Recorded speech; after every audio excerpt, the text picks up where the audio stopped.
Turns out trust funds can indeed run dry, especially when paired with a drug problem and 3 failed businesses. Who would have thought? Last I heard, Brad was on some sort of soul-searching trip at a Buddhist retreat, all courtesy of his third spouse. Honestly, I'm just glad I bailed before his ship sank completely. Hey, it's Bill. Let me talk to you about failure. Not the kind you hear about in motivational speeches or self-help books, but the soul-crushing type that makes you dread looking in the mirror every day. By the time I hit 29, I had become a master at going unnoticed. If life were a movie, I'd be the extra in every scene, moving boxes or walking across the street, completely forgettable. My mum did everything she could, truly. Being a single parent isn't exactly a cakewalk, especially when your kid is about as interesting as beige paint. She worked multiple jobs to make sure I had clothes that mostly fit, and always told me I could achieve anything I set my mind to. It's a comforting lie until you realize you've built your entire life on it. School. Let's just say I was a background character in my own story. I wasn't even intriguing enough to get bullied properly. The bullies would start, then quickly lose interest, as if even picking on me was too much effort. My yearbook photo might as well have been of an empty seat. I actually double-checked. But here's the thing about being invisible. You learn to observe. You get really good at understanding how people work, what drives them. While everyone else was starring in their personal dramas, I was taking notes, building a mental database of human behavior that would, surprisingly, come in handy someday. Not that I knew it at the time. College was supposed to be different, or so people claimed.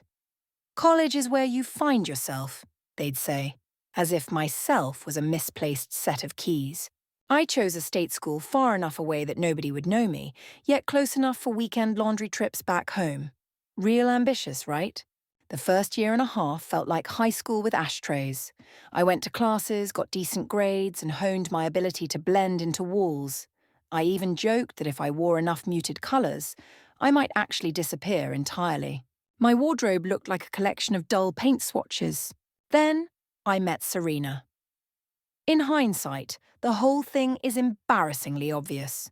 But when you've spent your entire life being unnoticed, the first person who truly acknowledges you feels like a revelation. Serena was everything I wasn't. Confident, charismatic, the kind of person who could command a room with ease. She sat next to me in advanced economics, borrowed a pen, and ended up taking far more than just my writing utensil. You've seen those movies where the popular girl notices the nerd and it turns into a heartwarming transformation? Yeah, this wasn't that. It was more like watching a nature documentary about a spider wrapping up its prey, predictable yet impossible to look away. I was pathetically eager to matter to someone, even if that someone was only using me to scrape through economics. Even if that someone was already plotting to break my self-esteem into manageable pieces. I was such a walking stereotype, the kind that makes rom-com characters look like paragons of self-awareness. At least those guys usually have good taste in music. My claim to fame? A pile of free t-shirts from events I didn't attend and economics notes Serena borrowed like clockwork every week. But hey, at least I was about to gain some real-world lessons about trust, betrayal, and turning public humiliation into an 8-figure business. Not that I'd have believed it back then. I'd have assumed you were talking about someone else. Hi there, it's Serena. Let's cut to the chase. Advanced economics was tanking my GPA, and when you're living a particular lifestyle, failing isn't an option. Designer handbags don't pay for themselves, you know. That's when I noticed Bill. Imagine a human version of a library catalogue, functional, dependable, and entirely dull.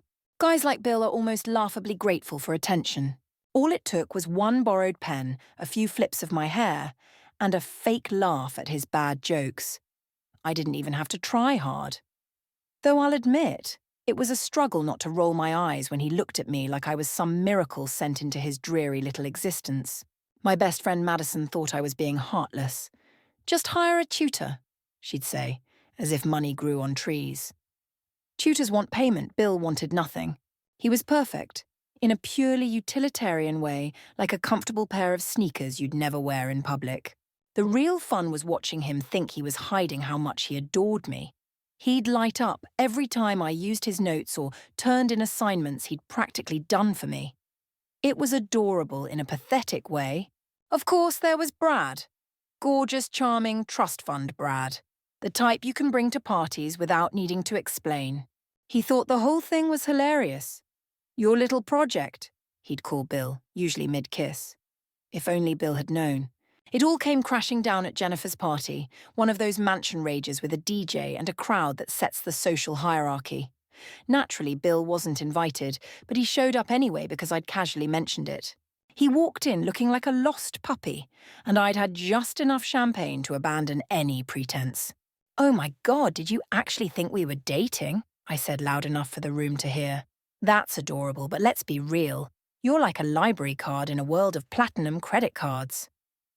The crowd loved it. Brad nearly choked laughing. Someone recorded the whole thing. Poor Bill just stood there, pale and frozen, as I tore into his dullness, calling him predictable and forgettable. He left without a word, and Madison later said I'd gone too far. Maybe I had, but some people need a reality check, and better he learn it now than later. Funny thing about rock bottom, it looks a lot like a sticky dive bar at dawn. My new career path involved dropping out, moving to an unfamiliar city, rooming with 3 deadbeats, and cleaning up after drunk strangers at a bar. The bar's owner, Mickey, was the quintessential grizzled old-timer, always polishing glasses and dishing out life advice. And me? I was just trying to figure out how I got here. For 30 straight years, here are the top 5 things I picked up in my first month. 1. The real difference between premium and budget liquor. Mostly the price tag and clever branding. 2. How to diffuse a fight without actually getting caught in the middle. 3. Regular patrons are the lifeblood of any bar business. 4. The exact amount of lime juice it takes to mask the taste of cheap tequila. 5. Surprisingly, I enjoy this world of sticky floors and tangled up stories. Here's the truth about bars. They're like secular confessionals. People share secrets with bartenders they wouldn't dare tell their therapists. Probably because therapists don't pour them single malt scotch. I started taking mental notes, much like I did back in college, but instead of economic theories, I focused on drink preferences and personal stories. Mickey noticed. He'd watch me memorize the usual orders of regulars, calculate pour costs in my head, and troubleshoot the ancient POS system everyone else had abandoned. One evening, after I calmed down an irate customer by asking about his daughter's college graduation, Mickey said, "Kid, you're either going to be great at this or a real danger." The day Mickey suggested selling me the bar, I assumed he'd had too much to drink. But no, he'd been observing me just as I'd been watching his customers. He believed the best bar owners weren't just the ones who could memorize orders, but those who understood the stories behind them. "Besides," he said, "I'm too old for this, and my liver's overdue for a vacation." The offer he made felt unreal. Owner financing, manageable terms, and a 6-month period where he'd teach me everything about running the place. It was the kind of chance you only see in movies or cringy LinkedIn success posts. But there it was. Funny enough, Serena used to call me boring, claiming I'd never do anything remarkable. Yet there I was, negotiating to buy a bar from a man who looked like he'd outplayed the devil at poker, while my old classmates were still figuring out their LinkedIn profiles and juggling entry-level corporate gigs. The first night I officially owned Mickey's, I stayed behind after closing, sitting at my bar. Those 2 words took some getting used to, and jotted down a list of changes I wanted to make. Not the obvious fixes like the bathroom doors that hadn't locked properly since the Clinton era, but meaningful changes to turn this dive into more than just a spot where people came to escape their problems. Mickey's parting advice before heading to Florida for his liver sabbatical was straightforward. "Kid, everyone's got a story. Your job isn't just to serve drinks, it's to give them a place where their stories make sense." I liked that. For the first time, my own story was starting to click into place, though I still had no solution for the perpetually sticky floors. Reality, though, has a nasty way of smacking you in the face. My wake-up call came in the form of a gin and tonic ordered by a slick executive who couldn't even bother looking at me while reciting his snobby craft gin preferences. 7 years of bartending wasn't exactly what I'd envisioned for my future when I'd been tanning at Brad's family beach house back in college. Speaking of Brad, it turns out trust funds can dry up, especially when paired with a cocaine addiction and 3 failed startups. Last I heard, he was finding himself at a Buddhist retreat, courtesy of his third wife. The bar where I worked was as bleak as you'd imagine. Dark wood, fake upscale decor, and an owner constantly promising renovations. About as believable as my business degree suddenly becoming relevant. The tips weren't bad, though, especially when I wore the black top that made middle-aged men think they had a shot. That's where I was, mentally cataloguing which regulars were most likely to cheat on their wives. Spoiler, it's always the quiet ones. When he walked in. At first, I didn't recognize him. Why would I? The man in the tailored Tom Ford suit barely resembled College Bill, but then he smiled at something the real estate agent said, and there it was, that same face I'd last seen crumpled like wet paper at Jennifer's party. Except now it was attached to someone who clearly owned very expensive things. Snippets of their conversation floated over, phrases like regional expansion and buying this location. Every word felt like a jab at everything I'd convinced myself about how life was supposed to work. I did what any sane person would. Googled him in the storage room between drink orders. The headlines nearly made me drop my phone into a box of swizzle sticks. Bar Empire Innovator. Hospitality Entrepreneur of the Year. The kind of glowing success story people slap onto motivational Instagram posts. The logical part of me said to stay far away, maybe even call in sick for the rest of the night. But desperation has a way of rewriting history. By the time I'd touched up my lipstick and practiced my "oh my god, is that you?" face in the mirror, I'd convinced myself our college history was a quirky story we could laugh about now. Successful people love redemption arcs, right? I was sure all I had to do was strike the right balance. Just enough regret to seem sincere, but not so much I came off as desperate. Maybe casually mention my experience in the bar industry. Toss in a hint about how much I'd grown as a person. People eat up coincidences, especially ones that end with job offers.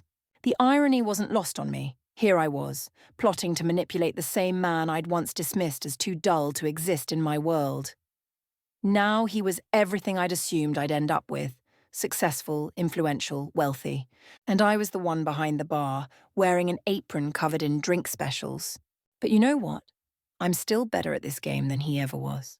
One heartfelt apology, a couple of casual touches on his arm, and a few vulnerable glances would seal the deal. Men like him love showing how far they've come by being magnanimous. Except life doesn't play out like Hollywood. There's no swelling music, no dramatic rain, no cathartic speeches. Instead, reality hands you Serena with her slightly crooked name tag, shaking overpriced cocktails at what is now my bar. I'd known she worked there for weeks. Success teaches you patience, and the perfect way to make someone stew. I'd bought the bar 3 months earlier, but let the previous owner stay on to keep things seamless. The look on her face when she recognized me was better than any Netflix special. It was a rapid slideshow of emotions. Confusion, realization, panic, calculation, fake warmth, desperate hope, and finally, pure fear. She lasted about 40 minutes before launching into Operation Redemption.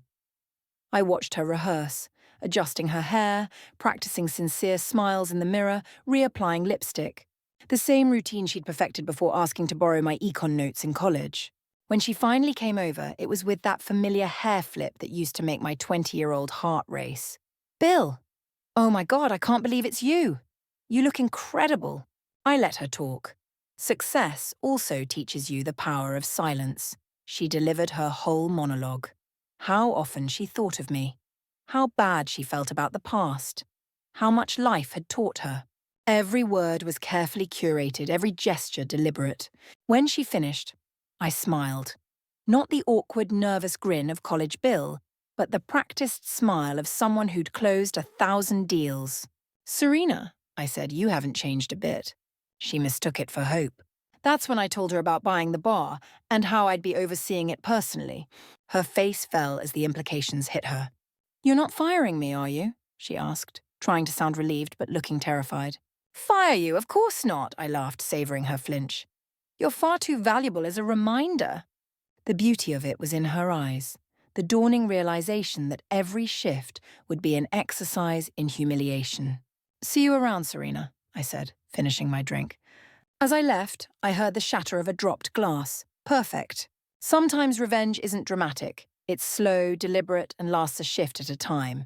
And I had all the time in the world.